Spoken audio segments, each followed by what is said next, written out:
Hello and welcome to lesson 5.5.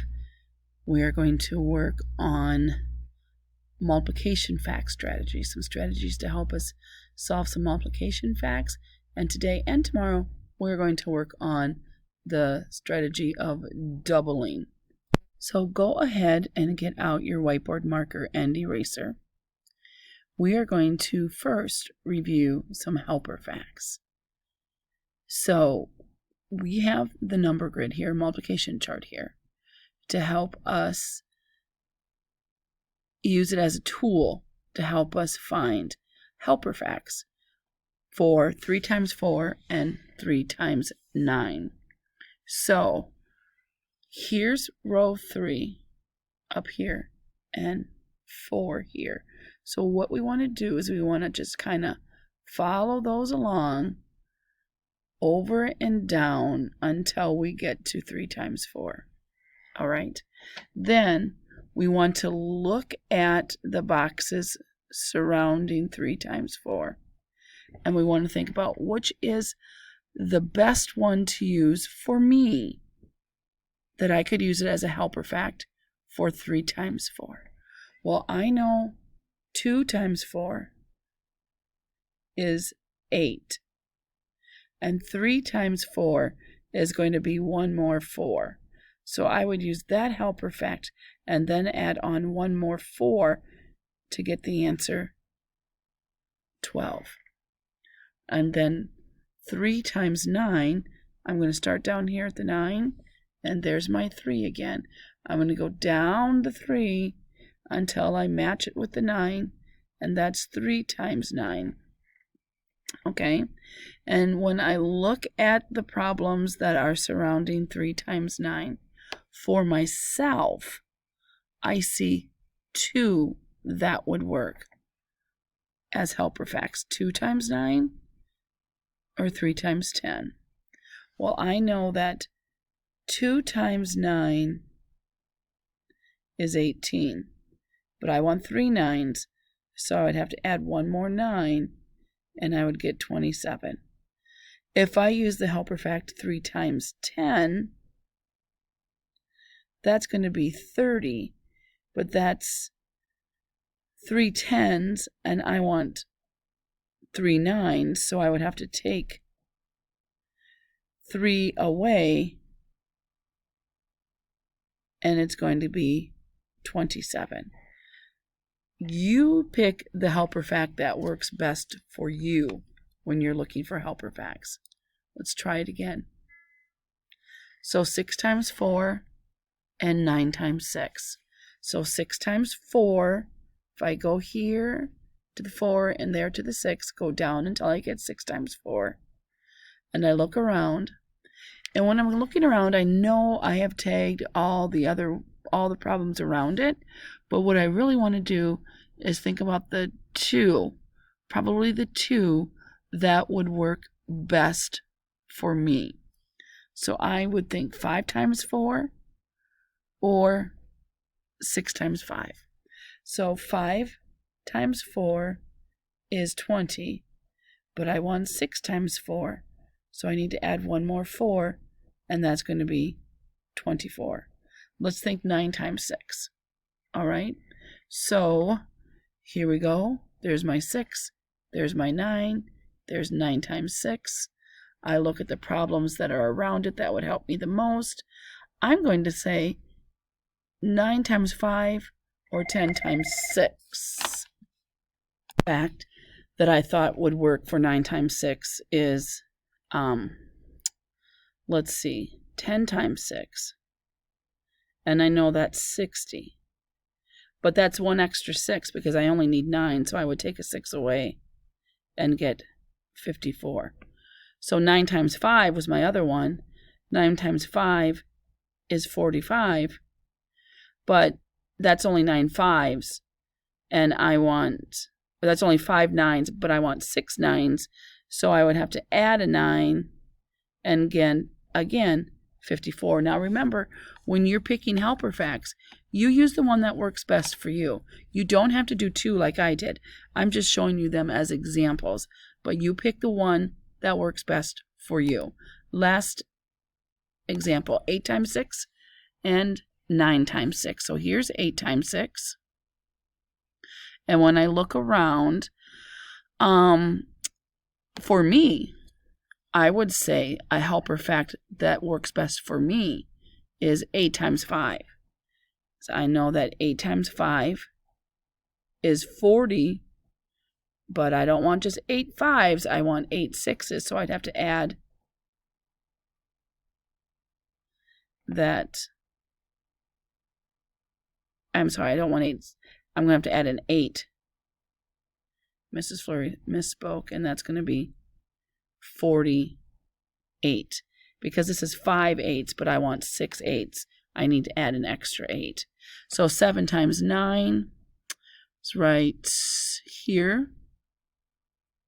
And when I look around, what would work best? And really, what would work best is the helper fact that I know the answer to. Well, I know 7 times 10. So 7 times 10 is 70. But that's 10 7s. I only want 9 7s. So I'm going to take a 7 away. And that's going to be 63. Okay, so we were just reviewing how to use helper facts. You don't always have to use a helper fact if you already know the answer to the fact. We use helper facts if you need help to figure out the multiplication fact that you're trying to solve. Okay, let's see what we have next. So I told you today that our strategy for multiplication facts is going to be on doubling. Here's an example. For an assembly, your class sets up 4 rows of chairs with 6 chairs in each row. So this array right here shows that. So I have got 4 rows, 1, 2, 3, 4, and 6 chairs in each row. So I've got 24 chairs. All right. Whoops. So another class sets up 4 more rows of chairs with 6 chairs in each row. Now there are 8 rows of chairs with 6 chairs in each row. So let's focus on these questions right here. How many chairs did your class set up? Well, this is our class here to the right. We set up 24 chairs. How many chairs did the other class set up? Well, another class set up 4 more rows of chairs with 6 chairs in each row. Well, they set up the same amount as we did, so they also set up 24. So our task is to figure out how many chairs there are now all together. Because we had 24 and the other class set up another 24, how many chairs are there all together? That's right. There are now 48 chairs.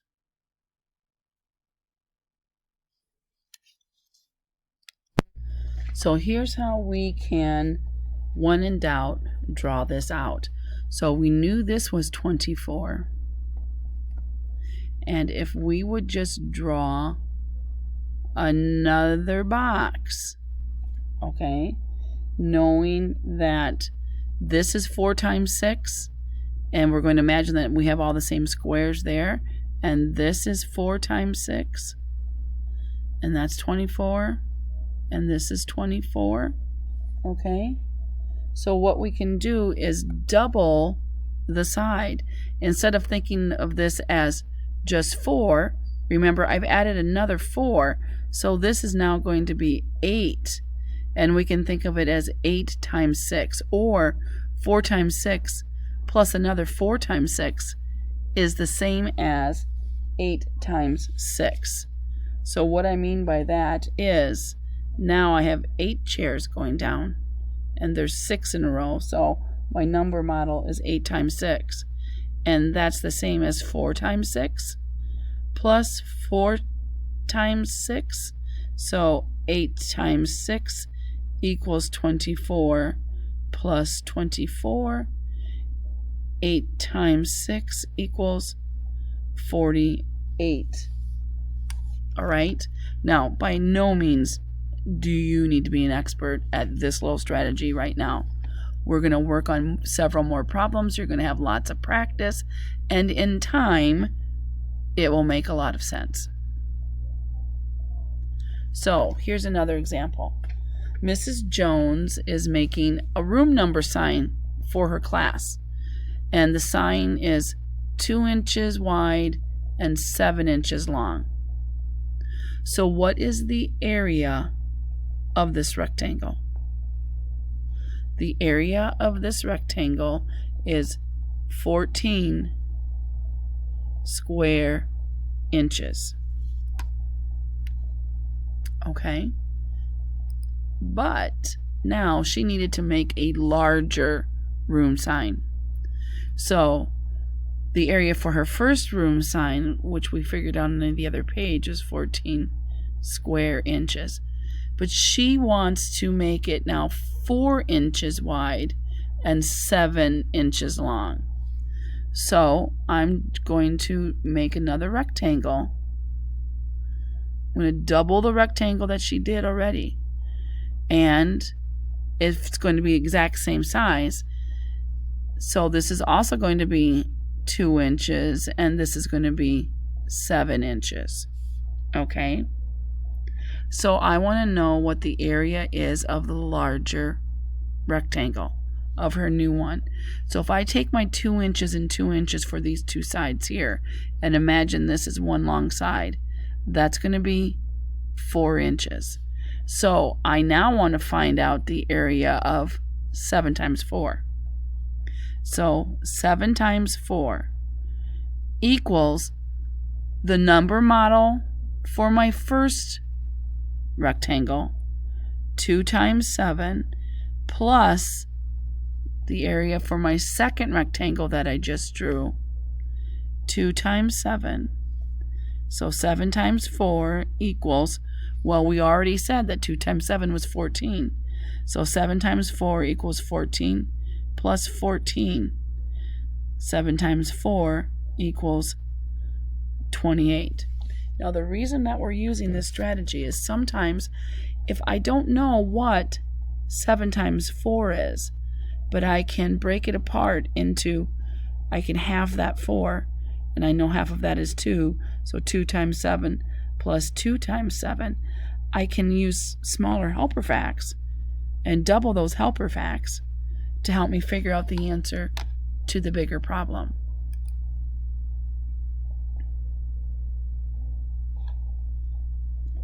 Hang on one second. Here we go. Another problem. We did that one. Let's do this one. Oh, same one. Sorry, guys. Hang on a second. All right, this is the page I was looking for. I need you to turn to pages 164 and 165 in your math journals and get out the graph paper that I either sent to you in an email or sent to you in your folder. You're going to want to use your graph paper to draw your sketches for these pages. So, for example, on page 164, it says the art table is 2 feet wide and 9 feet long. So 2 feet by 1, 2, 3, 4, 5, 6, 7, 8, 9 feet. And the number model for the area would be 2 times 9 is 18 square feet. Now, a new art table is 4 feet wide and 9 feet long. I don't need to redraw my whole diagram because I can just add on 2 feet and 9 feet. So now this is 4 feet and 9 feet. All right. So sketch, which we did, and write number models to show your work. So your sketch is on your graph paper. Your number model is 4 times 9, which is the same as 2 times 9 plus 2 times 9. So 4 times 9 equals 18 plus 18. So 4 times 9 equals 36. You can use this example to finish the problem on page 165 and then work on page 166 and 167 We will practice again tomorrow.